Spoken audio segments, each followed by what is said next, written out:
ఈ కాలంలో ఏం చేస్తున్నారంటే చాలామంది క్రిస్మస్ రోజు క్రిస్మస్ జరుపుకుంటున్నారు, కానీ దేవునికి ఎక్కువగా ప్రాధాన్యత ఇవ్వడం లేదు. క్రిస్మస్ ట్రీకి ఎంతో ప్రాధాన్యత ఇస్తారు, మంచి మంచి బట్టలు వేసుకోవడానికి చాలా ప్రాధాన్యత ఇస్తారు, మంచి మంచి కేకులు కోయడానికి చాలా ప్రాధాన్యత ఇస్తారు, కానీ క్రీస్తుకు ప్రాధాన్యత ఇవ్వడం లేదంట. అందుకనే యేసుక్రీస్తు ప్రభువు మీ అందరితో ఒక మాట ఆయన చెప్పాలనుకుంటున్నాడు. ఆయన ఒక మాట అంటున్నాడు, ఏమనంటే నా పుట్టినరోజు మీరందరూ మంచి బట్టలు వేసుకుంటున్నారు, మంచిదే. మీరు క్రిస్మస్ పాటలు పాడుతున్నారు, మంచిదే. క్రిస్మస్ నాటికలు వేస్తున్నారు.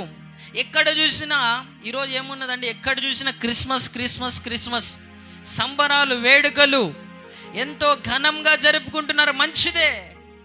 కానీ దేవుడు ఒక మాట మీతో అంటున్నాడు, 2000 సంవత్సరాల క్రితం నేను పుట్టినప్పుడు కూడా గొల్లలు వచ్చారు, జ్ఞానులు వచ్చారు, ఎంతో సందడిగా సంబరముగా ఆ రోజు నా జన్మదినం జరిగింది.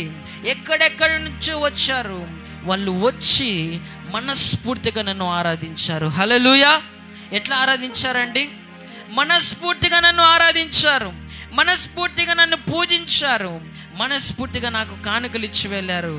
కానీ ఆ తరము నుంచి ఈ తరము వరకు అటువంటి మనస్ఫూర్తిగా ఆరాధించిన వారు ఎక్కడా కనపడలేదని దేవుడు బాధపడుతున్నాడు. ఈరోజు స్నేహితుల్ని పిలుచుకుంటున్నారు, బంధువుల్ని పిలుచుకుంటున్నారు, ఎంతగానో ఆటలు పాటలు బహుమానాలు పంచుకుంటూ హ్యాపీ క్రిస్మస్, మేరీ క్రిస్మస్ చెప్పుకుంటూ షేక్ హ్యాండ్లు ఇచ్చుకుంటూ క్రిస్మస్ను ఎంతో ఘనంగా జరుపుకుంటున్నారు. కానీ నా పుట్టినరోజు ఎంతో గ్రాండ్గా చేస్తున్నారు, కానీ నన్ను మర్చిపోయినారు మీరు అంటున్నాడు దేవుడు. హల్లెలూయా.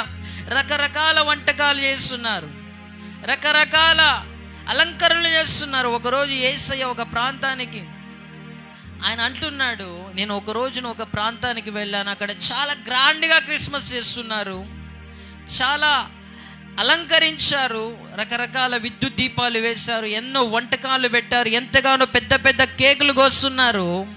నేను వెళ్ళి ఆ సంబరానికి కారణం నా పుట్టినరోజే కదా అని నేను వెళ్ళి ఆ డోర్ దగ్గరికి వెళ్తే నా ముఖం ఇదే ఆ డోర్ వేసేసారు. హల్లెలూయా. అర్థమవుతుందండి నేను చెప్తున్నది?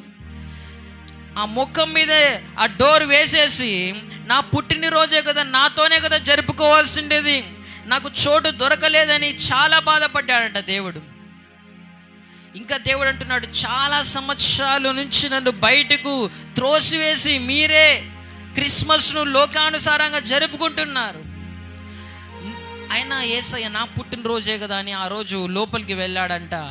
ఒక మూల నిలబడి చూస్తుంటే వాళ్ళే కేకులు తినుకుంటున్నారు, వాళ్ళే నవ్వుకుంటున్నారు, వాళ్ళే షేక్ హ్యాండ్లు ఇచ్చుకొని క్రిస్మస్ అని చెప్పుకుంటున్నారు, వాళ్ళే అన్ని విషయాలు మాట్లాడుకుంటున్నారు, కానీ నన్ను పట్టించుకోవడం లేదని దేవుడు చాలా బాధపడుతున్నాడు. చూడండి, మీదే కానీ బర్త్డే అయితే, అందరూ నా వైపు చూడండి, మీదే కానీ బర్త్డే అయితే మిమ్మల్ని గురించి ఎవరు పట్టించుకోకుండా వాళ్ళే బర్త్డే జరుపుకుంటుంటే ఎంత బాధ ఉంటుందండి?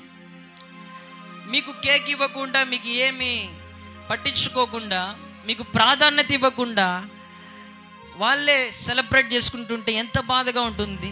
ఈరోజు దేవుడు కూడా మనల్ని చూసి బాధపడుతున్నాడు. ఎందుకంటే వాళ్ళకి కావాల్సింది క్రిస్మస్ కానీ క్రీస్తు కాదని దేవుడు ఎంతగానో బాధపడుతున్నాడు. నా ప్రియ సహోదరి సహోదరులారా, నిజంగా మనం క్రిస్మస్ చేసుకుంటున్నాం, కానీ ఈ క్రిస్మస్లో యేసయ్య మనకు కనపడాలి. హల్లెలూయా. మంచి బట్టలు ధరించుకోవద్దని నేను చెప్పడం లేదు, మీరు మంచి విందు చేసుకోండి, కేక్ చేసుకోవద్దని చెప్పడం లేదు, కానీ వాటితో పాటు యేసయ్యకు ఇవ్వాల్సిన ప్రాధాన్యత మనం ఇస్తాం. హల్లెలూయా. హల్లెలూయా. ప్రతి సంవత్సరము దేవునికి ప్రాధాన్యత ఇవ్వకుండా క్రిస్మస్ జరుపుకున్నారేమో, కానీ యేసయ్య ఈరోజు మిమ్మల్ని చూసి బాధపడకుండా ఆయన పుట్టినరోజు ఆయన సంతోషించే విధంగా మనం క్రిస్మస్ జరుపుకుందాం. హల్లెలూయా.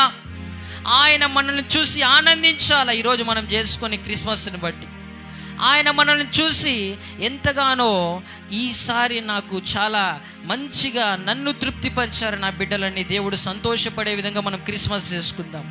యేసయ్య అంటున్నాడు, ఈ రోజైనా నీ హృదయంలో నన్ను చేర్చుకొని నువ్వు క్రిస్మస్ జరుపుకుంటావా అంటున్నాడు.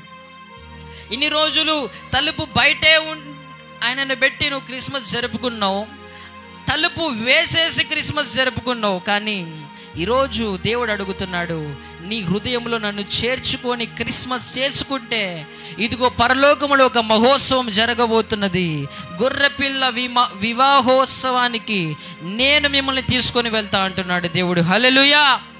మీరు కానీ ఈరోజు మీ హృదయంలో యేసయ్యను చేర్చుకొని క్రిస్మస్ జరుపుకుంటే మీ పేరు బంగారు అక్షరాలతో పరలోకంలో రాయబడుతుంది. హల్లెలూయా. దేవుడు మీకోసం పరలోకంలో స్థలము సిద్ధపరుస్తాడు. మిమ్మల్ని తన బిడ్డలుగా చేసుకొని మీరు మరణించిన తర్వాత ఆయన పరలోకములో మిమ్మల్ని ఉంచుకొని ఆ పరలోకములో గొప్ప గొప్ప ఉన్నతమైన సింహాసనముల మీద మిమ్మల్ని ఆయన ఉంచేవాడిగా ఉంటున్నాడు. కాబట్టి